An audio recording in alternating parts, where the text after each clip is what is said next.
Welcome back to Bite Sized. I'm super excited today. I've got a really good friend of mine, amazing entrepreneur, Jeromy, on the pod. Pleasure to have you on, my man. Jeromy is the founder and CEO of Decibel, which is an audio ad platform that allows you to run ads across Spotify, podcasts, and digital radio. Super excited to have you on, Jeromy. Glad to have you here. Yeah, deeply appreciate you letting me on the show. I don't know if I'm an amazing entrepreneur. I'm an okay entrepreneur, but I do my best. So You're doing it right. You're living and breathing proof that and you're doing it. So that deserves props. That deserves I props. I appreciate it. Thank you very much. So Jeromy, tell me a bit more about Decibel, why you started it, what it does, why people should be excited about audio ads. Yeah, absolutely. So, I mean, I guess a bit of background on me. I've been running Facebook ads since like 2011, right? I got into it really, really early, almost on accident. But then when you get into something like that early, back in the like 1 cent CPC days, that has a way of like hijacking your career. I didn't really know what I was going to do for like career wise while I was still in school. I found this, ended up being pretty good at it, at least I think so. And then did that for a very long time. Over the years, got into like the wider programmatic ecosystem, whether it was audio ads or buying digital out of home or buying connected television, things like that, banner ads, all of that stuff. In addition to kind of your social platforms, Google, that sort of thing that I think a lot of your audience is familiar with. And it was a combination of wanting to do something different. I'd had like a really successful career as like, a consultant freelancer, right? Working with a lot of brands, as well as, kind of running a small shop myself for a while. But I just really wanted to make a change. I kind of felt like sometimes I was in like a hamster wheel a little bit, right? I would do great work and then like a client would leave and it felt like starting over again and again, right? And I think that people that build great agencies are great at that, but that wasn't really like how I operate. And so I was like, I really want to work on a product. I see these audio ads working really well. I think that this is an underdeveloped part of the ecosystem, and I think there's like a great opportunity here. And so made the jump a couple of years back, I think December 2020, actually, so just over 2 years. We built the platform, made some early revenue, raised some venture capital, and we've been kind of scaling and growing and evolving ever since. And so, yeah, Decibel, high level, like you said, it's an audio ads buying platform. We connect to over 90% of all digital audio ads sources, as well as we actually have AM FM radio now. And it's really the goal is like one-stop shop, run audio ads for performance marketers, right? And so taking that discipline of having like a Facebook ads agency or Google search like focused agency or an SEO agency or what have you, and taking this very, very top of funnel kind of tool like audio and bringing it more to like the mid funnel, right? By adding like conversion pixels and audiences and creation tools and all those things to make it easy and accessible and perform. Awesome.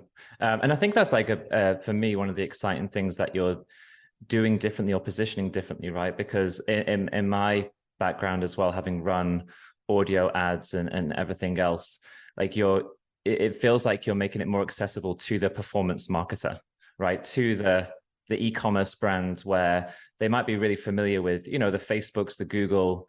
Audio has maybe felt like something, the big brands do is just an awareness play. It feels like you're trying to solve that or maybe change the perception a little bit, but also have a solution that solves things like, well, how do we tie this from an attribution standpoint to something that's actually driving, revenue for the brand? Yeah, absolutely. And I think that like you're hitting on kind of a main point, and actually a conversation I had with some ad tech people yesterday, which is ad tech is so recursive. It just focuses on the same handful of very, very large agencies and brands, right? Just bringing them kind of like incrementally better things. And really, there's this whole other group over here, which is like performance marketers. And I really strongly feel is like the future of the advertising industry, right? Is folks that focus on actual outcomes, folks that focus on performance, folks that work with brands of all sizes. And I think that the ad tech kind of industrial complex, if you will, like largely ignores those marketers. And because of that, I think a lot of the marketers that are doing in the trenches, doing great work, the future of the industry, like don't have a lot of education about like what is actually like available on the ad tech side. And so I think that there is like two components to it. Like you said, there's an education piece, right? Which is bridging that gap and saying, hey, like these tools exist, they're available, right? And then also building out the infrastructure as well as packaging it in such a way that it works for those, you know, kind of these up and coming brands, right? And these up and coming agencies. And that's really how I view it, is trying to yeah, expand access and make it work for those folks, which I truly believe are like the future of the industry. Yeah. So if, you know, like I said, a lot of brands in the space, they're probably they're running Facebook ads, they're running Google, they've got email SMS programs. Is there a right time in your mind to start testing audio ads? What are the prerequisites as to when it might make sense? You know, like for any brand listening who hasn't tested it, what would you suggest is the right time, or could it work at any stage of where a brand is at in terms of their growth? Yeah, no, I think that it depends. I think there's better times. It can work at any stage, right? I think that there's more advantageous times to look at something like audio. And I'll actually zoom out and not be so self promotional here for a second. There's really like a group of like next step, or like, you know, kind of like, if you want to use like sports terminology, like off the bench, right? Like if you're a basketball fan, like it's you've got your Facebook running, you've got your Google search running, you're starting to hit the point where you're like, okay, yeah, there's more reach we could get. Yeah, there's more incremental that we can get out of this platform. But the marginal benefit is starting to drop off a little bit, right? We're starting to feel like we're tapping out of it. And of course, there's great ways to scale, and there's agencies that are specifically focused on scaling like that, right? And that's, you know, a great thing. But I think that that's really the point where we see kind of like these mass market D2C brands really do that. Another time is if they just got into a major retailer, right? That's a time that we see that's like a good time to jump into connected television, audio, that sort of thing.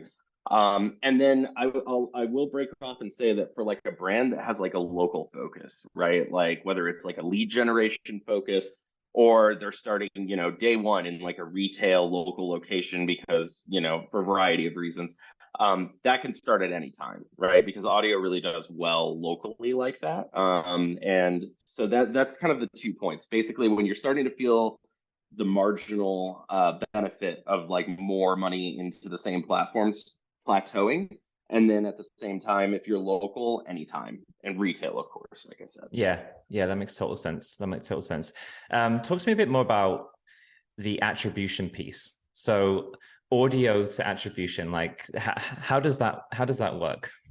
Yeah, absolutely. So we do have a pixel, right? And that's one of the things that we've worked really hard on is attribution. And it kind of comes up over and over and over because you can't optimize without attribution, right? You can't create new audiences and tell which ones are working without attribution. They kind of really, at the end of the day, that return on ad spend number is the most important thing in most marketers' minds, as it should be, right?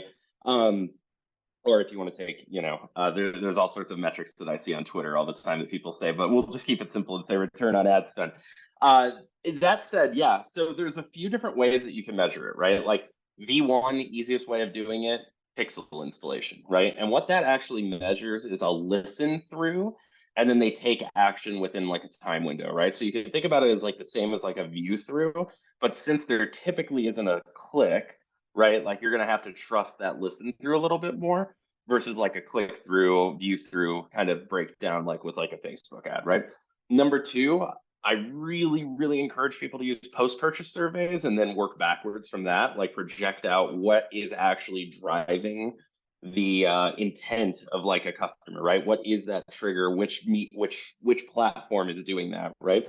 And then three, if you want to get kind of more advanced and like, you know, you can roll up your sleeves and get into the analytics a little bit, is like a sales lift or a traffic lift, right? And look at your analytics, run the audio ads, do like a holdout test, like based on geography, run audio ads in like a specific geography and see if traffic spikes, see if sales spiked, right? Figure out what your expected revenue should have been over a period of like a month, run the audio ads in that geographic area and see if you saw like a lift in orders, right? What was the revenue of those orders? Well, how much did you spend on the audio ads? Work backwards, right? Run a few tests like that until you're confident and then start scaling. So that's kind of the three three things that I really, really encourage. Of course, you can also do things like coupon codes and track phone numbers and things like that in the ad creative, but high level pixel, post purchase, and then lift studies. Yeah, that's really cool. Because I know even me and you, when we've spoke about things, in the passive audio, I think knowing that there are those attribution methods, like it kind of it's really helpful, because I think maybe a lot of people wouldn't assume that you can connect an audio ad and actually understand and track how that's performing against the brand. I really like you mentioned post-purchase surveys. It's something that, I think maybe it's just that people are talking about it more. But people are really starting to see and understand the benefit of that direct customer feedback of like, where did you hear about us? Like, I know it's a very simple question. There's far more you can do with these post-purchase surveys. But that's a really good point, actually having that in place and understanding directly from your customers, like, what made you know about us? Where did you see about the brand? Yeah, and that's a thing that audio has like a real advantage in, right? When I talk about it, is our average listen time of an ad is 27 seconds. What's the average view time of like an Instagram story? 1 second, 2 second, right? Don't get me wrong, Instagram stories are great. I'm not saying anything bad about Instagram story ads, like they're amazing. But it gives you like the chance to tell a bit more of the story, right? When you have like 27 seconds, 30 seconds, right? Especially if you could sequence out the ad, like the user hears ad A, then B, then C, then D, right? Which is something that we built into the platform. Now you're able to hit them with multiple calls to action, multiple benefits, those sorts of things. And like you can really connect more when you tell more of that story, because you think about, when the context of when somebody's listening to an audio ad, it's probably like just in their day-to-day life. They're at work, right? And they're listening to audio while they're working. They're at the gym, they're driving in the car, that sort of thing. And so when you can connect like that, I think that that's really powerful, and one of the advantages of audio versus other platforms, right? Because they're not like typically skipping through things, right? Like they're doing something, so they listen through the ad, and that's something that we've seen a lot. Yeah, you're in that hyper engaged format, right? Mm-hmm. To your point, it's not the death scroll. You're not trying to stop Mm-hmm. the scroll. You actually, you're engaged in it. On that note, then actually teeing off that, because creative is such a big thing. We think about like TikTok ads, Facebook ads. There's there's the hook. There's the do this in the first 3 seconds. We know on YouTube ads, it's like the story arc. What are the creative best practices that you've seen, and maybe some examples if you have any or want to share any, of like the perfect, if there is one, right? Because I'm sure it changes, but is there a Yeah. format that if I'm a brand thinking about testing audio ads, like, is there a format that you've seen work really well? Yeah, so interestingly enough, it kind of comes back to the same things you see with social, which is UGC, right? And so whether it's like an the influencer that you hire, or like a podcaster, if you do a host read ad, if you repurpose that to run programmatically, that's another really powerful thing, right? Like maybe if you're a larger brand and you have like a celebrity that's like, kind of involved on some level, right? That's another great way of doing it. So I would say like that like influencer user generated definitely does great work. The other thing that I see is just local call outs, like make it more specific to the user, right?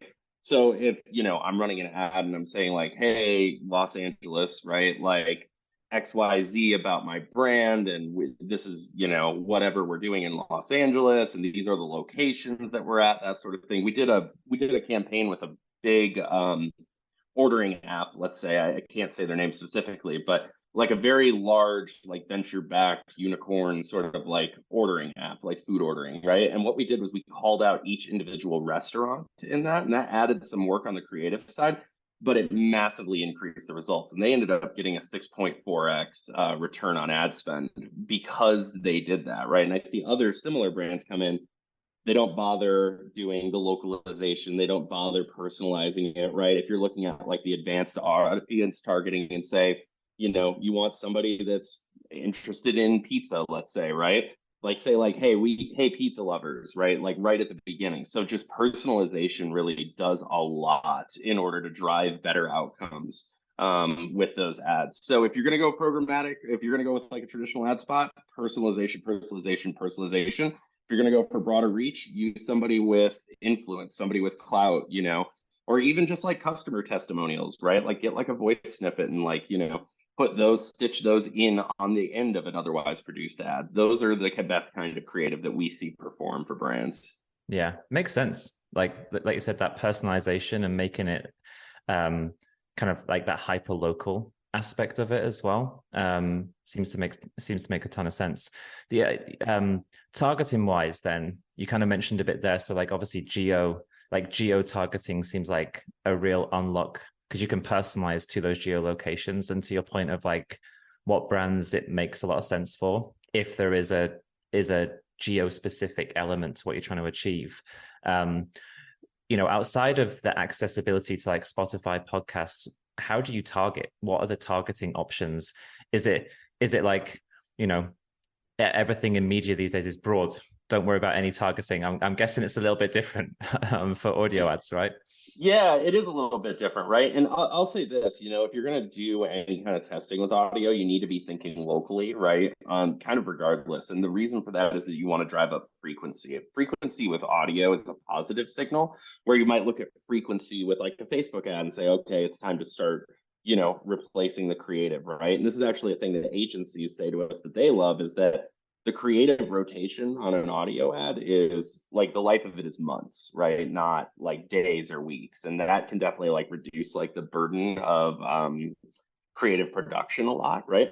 But that said, you want to target locally, maybe like a city or like a metropolitan area, right? Something substantive, but still like kind of concentrated so that you can drive that frequency up quite a bit is number one. Number two, yeah, you don't want to just like go broad and let it rip. That almost never works for audio, right? And I think it's one of the bigger education pieces that we have, which is earlier days of Facebook, right? Where you would pick out lots of very specific audiences and interests, and they follow this page and, you know, demographic info, things like that. That's really how you want to think about audio. Now we have built into the platform like optimization logic, right? You install the pixel, we get enough signal back, we start doing things like applying, you know, weighting it more towards Spotify versus Pandora, right? Or, you know, men versus women, and like time of the day of the week, what device they're using, all sorts of different factors, right? Dozens of them. But that said, the loop,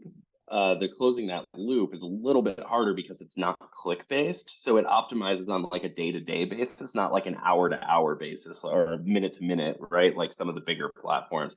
So with that said, it's still not a great idea to go broad, even with that conversion optimization. So, you know, do yourself a favor, start on second base, right? And, you know, grab like some of the things that you know about your customer and run it that way. So, you know, to that end, we have demographic targeting. We have thousands of advanced audiences, right? We put a lot of work actually into repurposing a lot of the audiences that work really well on connected TV, like Hulu and things like that, in order to make them work better for audio. And we've seen a ton of success in that as we've added them in.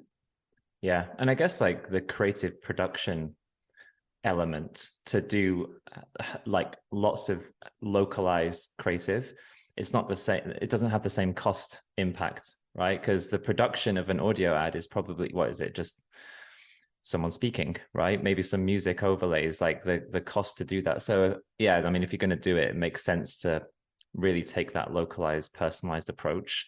Because you know, the audio production cost or the creative production costs, how we want to phrase it, isn't large. No, it's not. And honestly, too, a lot of the times what they'll do is somebody will make a template, right? And it's 80% the same. And then what you're doing is you're editing in, you know, the hey Austin, hey Los Angeles, hey New York, whatever, right? And then going back and then just doing some light editing with that. And so really, yeah, when you're talking about voice actor, script, music, maybe some sound effects, that sort of thing, maybe multiple voice actors, but even then, the creative production is much, much lower than going out and doing something like shooting original video, right? Or collecting a ton of customer reviews and then like splicing them together in different ways and things like that, right? It's a much, much lower burden for agencies. And I think that that's part of the reason that they like it, is they can get a lot of reach. The life is a lot longer because the frequency is a positive signal of repeating the message. You actually don't want to switch it out too much. And that's something that we really found resonates with both agencies and brands, and frankly with the customers as well. So yeah, makes sense. Where does audio ads go? So what's the future of audio ads? How is it going to evolve? In video game is the future, right? And so yeah, actually, interestingly enough, in video game is our best performing on a return on ad spend basis, right? Everybody thinks podcast, everybody thinks streaming music, but in video game, when you look at how cheap it is and how great the targeting is and how much more click-throughs it gets and everything else, the return on ad spend is much, much better. And we're going to see like greater and greater proliferation of audio ads in video game. The reason is that developers of video games can insert more ad slots and get that revenue without disrupting the user experience as much, right? So you think about it as you're playing like a game on your phone or something like that, and that's where most of these are going. Live streaming as well, right? And it's a better user experience to keep the video, keep the game going, but then just cut for an audio ad and have a banner, a banner companion show up in like the sidebar or something like that. And so, yeah, I'm very bullish on in video game, especially for e-commerce D2C brands, where you can reach those users and you can target them well. And, it performs extremely well on a return on ad spend basis. Yeah, I can imagine. Yeah, I actually hadn't thought about that angle. I mean, when we're talking about highly engaged kind of like formats, video games, I mean, they're dialed in, right? Like that's the phrase they use. I'm like dialed into my game. So I mean, it makes a ton of sense. Oh, absolutely. Yeah. And like a lot of the times too, like the developers in the game will even make it so it's like rewarded for the game, right? Listen to the ad to completion and get, 2x the points or what have you, right? Or 2x the tokens like in game, right? And so those users are really incentivized to like listen through it. Now they're not all incentivized ads in that sense, but like some of them are. And that's really powerful. In addition to like the biggest question I get about that is what if it's muted? Well, the ad doesn't actually play if it's muted, right? So their sound has to be on for the ad to like actually like win the bid and serve. And so yeah, basically that's built in that, yeah, you have a captive audience and they're incentivized to like listen to the actual ad and not just, set down their phone and walk away or something like that. And that's a big reason, part of the reason that we see such great results from them. Yeah. Skippable, non-skippable. That's still a thing, right? In terms of like, is that how you how much control do you have of that? Because my memory is blanking a bit. It's been a while since I've done this at scale personally. My team do, but what's the approach and how do people navigate the skippable versus non-skippable content? Yeah. Well, so skippable versus non-skippable is something we should talk about, but also downloaded versus streaming is something that's worth talking about as well, right? So skippable, non-skippable, the way that you can parse that out is really with like the results that you're seeing on the back end, right? So one of the things that we offer is actually like quartile breakdowns of how much people listen to the ad. So if you think like a 30-second ad spot, right? 25% would be 7.5 seconds, 50% is 15, etc. And so what you can actually do is start to optimize your campaigns towards publishers where you're seeing the most 100% completions, right? That's one way of optimizing in addition to conversions that it can be really powerful, right? And so you can avoid people that skip or close the app or hate ads or what have you. The other side of it with the downloaded versus streaming ads, right, is a lot of the podcast inventory is downloaded, right? So it's like important to think that like when the user downloads the actual podcast is when that ad is inserted, right? You only pay for it, kind of once they listen typically. And the IAB has standards around that and things of that nature. And a lot of it comes in as like pre-rolls essentially as well. But yeah, that's another consideration too, streaming versus downloaded, right? Because the user, especially if you have like a time sensitive sale or something like that, the user might download the podcast and listen to it 2 weeks later, and that's no good. And so something to consider for sure as you do part of your strategy, right? And like saying like, hey, this is really time sensitive. Maybe I want to like stay away from these downloaded podcasts for this campaign, right? Or maybe this is kind of more of an evergreen brand building, reach net new, and downloaded podcast makes a lot of sense in that scenario. So something to consider for sure. Yeah, definitely. Jeromy, we're coming up on time a little bit, but I think you dropped some absolute gems on audio ads. I'm a big fan. It's something we're testing. I think there's a massive opportunity. Anything that taps you into highly engaged audiences in a way that as well. Like, I think, as we said at the beginning, that measurement piece is so important. I even look at my own agency, like everything we do is like, there needs to be a performance element to it. Not always super low funnel, but I think that's really cool. So I want to finish on, and we kind of touched upon some of it, but again, for anyone listening, what are the top 3 things, if you're thinking about audio ads, what should the top 3 things they should be considering before kind of diving in? Yeah, absolutely. So number one, frequency is your friend, right? And you want to personalize, localize as much as possible. That's going to drive better outcomes. And so to that end, when you're setting up like a test for an audio campaign, you're not going to know the results in like 3 days, right? Like you need to like really dedicate at least like a few weeks, but preferably like a month plus to like a campaign to like understand what the outcomes are, right? Number two, really consider the format and think about the kinds of stories that you can tell, right? And the better story that you can tell around your brand, the with like this audio ad, keeping in mind that you have 27 seconds, 30 seconds, or if you sequence out ads, like even multiple minutes to tell that story, right? I think you can do some different things there in order to like drive value in different ways than maybe just like a flashy visual, like a lot of people are used to with like UGC content or like an unwrapping and like people screaming and stuff like that. Don't get me wrong, that's great, but it's just not the same format that works for audio. And then I would say the third thing is that, if you're really considering testing out audio, right, and you're used to and you're looking for that engaged audience, consider in video game, right? Audio is a lot more than podcasting. Podcasting is great. I love podcasting. We sell podcast. There's podcast ads being sold on Decibel right now behind as we're talking, right? But that said, it's not the only format, right? I think that that's what gets people interested and they come in. But there's a lot of value in video game and digital radio and all sorts of stuff, right? And so just take a more holistic kind of look at the space and see what's going to work specifically for your brand in the context of the campaign that you're trying to run. Yeah, love it. Amazing. Jeromy, really appreciate it. If people want to find you or learn more about audio ads, what is the best place for them to find you? Decibelads.com, of course, is the best place to find me. Or if you want to just talk to me, Twitter is always great. At Jeromy Sonne, and I'm just going to spell it out because nobody can spell my name. So it's at JEROMYSONNE. I'm pretty active on Twitter and always happy to take a DM and answer any questions that somebody might have. So awesome. Really appreciate it, man. Thank you so much. Appreciate you having me on and letting me ramble. Of course, it is great. Thank you, dude. Thank you.